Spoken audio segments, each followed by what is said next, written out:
Hey guys, I'm going to spend a few weeks going over some key things that you need to know about training and racing with a power meter. Now, some of you might be using a power meter for your cycling training, but you might not be getting everything out of it that you possibly could because you just don't know what you should be looking at and how to use it properly. And so by going over some key metrics, I'm hoping to help you to be able to get more out of your power meter. Now, the first thing, or the first metric that you want to be aware of is functional threshold power. Now, we are probably fairly familiar or have heard the term threshold. Threshold is used in running, swimming, cycling to identify that point where you are switching over from largely aerobic means to largely anaerobic means of energy.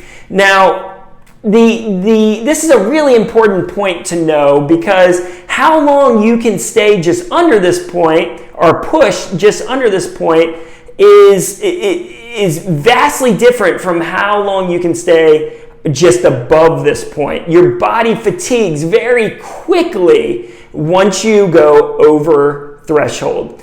Now, in cycling, we refer to that as functional threshold power, and like most threshold terms, it's about an intensity that you can hold for about 1 hour, especially for like highly trained individuals. We're looking at an intensity that is about 1 hour.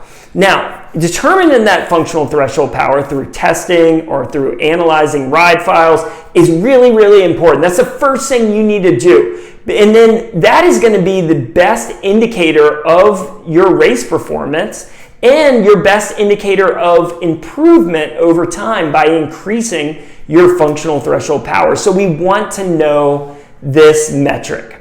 Now, the other thing I want to tackle today is average power versus normalized power. Which one should you be looking at when you're on the bike? Which one should you be analyzing after a ride? Now, when we look at a typical trainer ride or a flat time trial type effort, average power and normalized power are going to be fairly similar. But if you look at a highly variable ride, a ride where there are lots of surges because you're in a pack of cyclists, or a ride where there's tons of corners where you're having to accelerate out of the corners, or it's super hilly, or you just simply paced it poorly, the difference between average power and normalized power could be quite great. And so in those situations where you have a more variable ride, we certainly want to be looking at normalized power over average power. And this is the reason why normalized power is the true cost of the effort. All right, whereas average power is just your power averaged over the duration of the ride.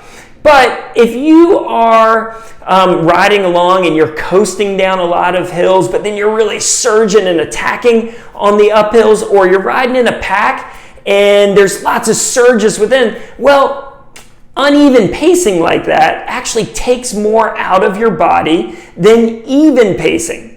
And so whereas average power will be lower than normalized power, that normalized power will be a better indicator of the true cost of that effort or the true cost of that race. And therefore, it is much more accurate to decide what intensity you're truly at.